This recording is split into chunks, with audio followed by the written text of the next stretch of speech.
Any help should bring comfort and relief. But to this day, it doesn't for me. When different circumstances force you to become independent at an early age, asking for or accepting help starts to feel unnecessary and almost dangerous in the long run, even when you know you need it. For example, I fully dislocated my shoulder recently and was finally told by a doctor to wear an arm sling, which makes a lot of activities harder for me, evidently. I've been offered a hand in those opportunities, but it's like I'm allergic to it. And if this is your case too, you might wonder why does this happen? As with most things in life, the reasons that led us to embrace that vision can be many, but for me, there were two main ones. The most subtle one has to do with perfectionism. We like things done a certain way, so when we finally decide to delegate a task and it's done wrong or differently from how we would do it, we develop beliefs like no one will have the same care and attention to detail I do, so I might as well do everything by myself. That happened to me over and over again with group projects in high school, where my classmates would do the bare minimum, fully knowing I would take care of everything anyways, because I was obsessed with getting good grades and meeting an unhealthy standard.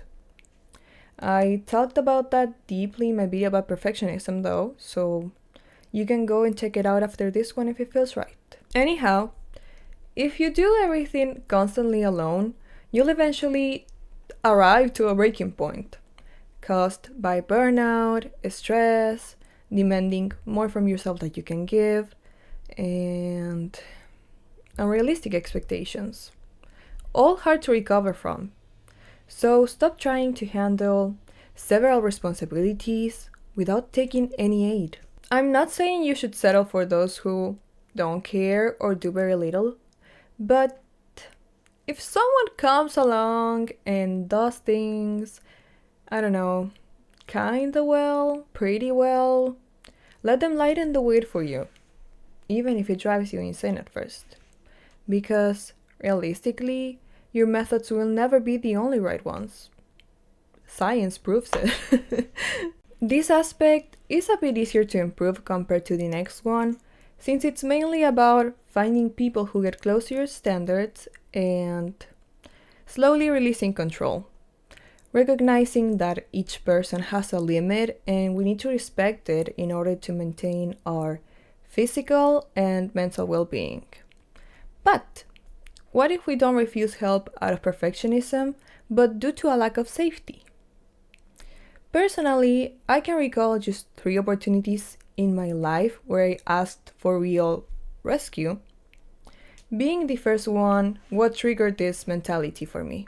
After years of tolerating my classmates isolating me and spreading fake rumors about me, at 13 years old, my young mind had enough. So I decided to tell a family member about that to seek a solution, which meant changing schools and seeing a psychologist because I knew I desperately needed it. Initially, I was comforted.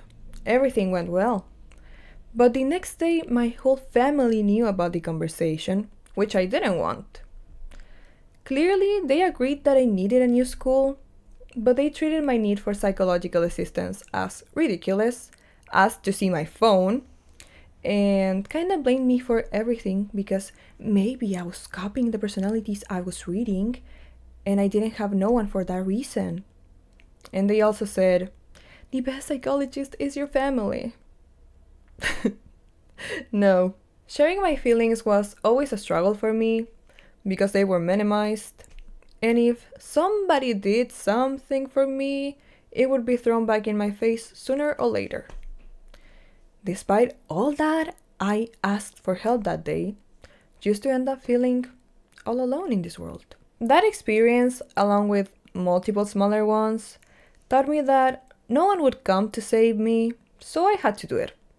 I worked on my mental health and I still do it while trying to help others do the same, which is awesome in theory, but I haven't been able to heal my rejection to help so far. And the reason why is that it's out of my range right now. You'll see, memories like the ones I explained can trigger trust issues, right? Well, this third to help is tightly related to that.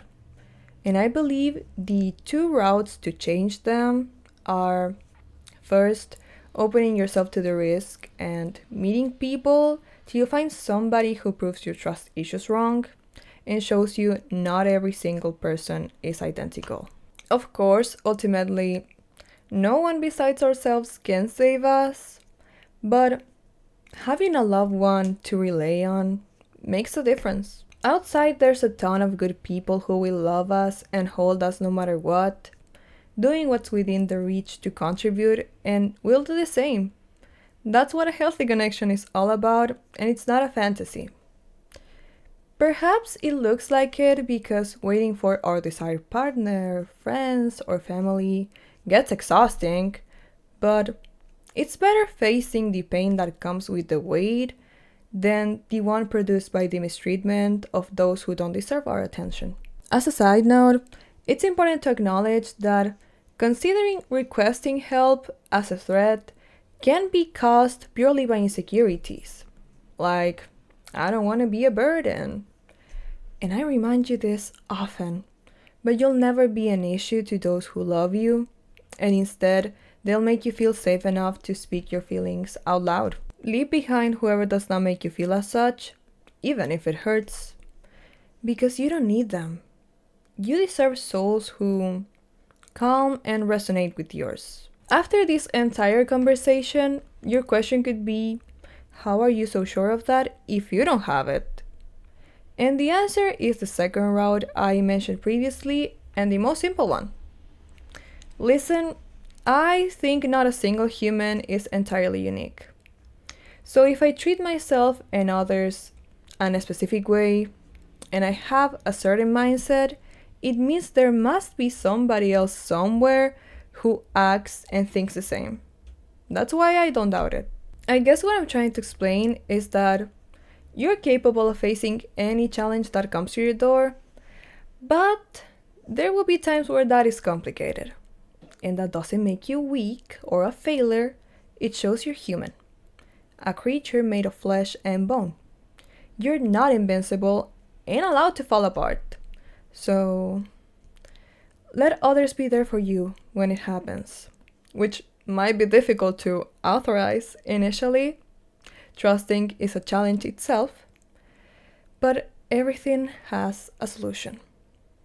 After all, help isn't a distracted bump, it's a necessity once in a while. So, without anything else to add, thank you so much for watching. Thank you so much for being here. I hope you have a great rest of your week.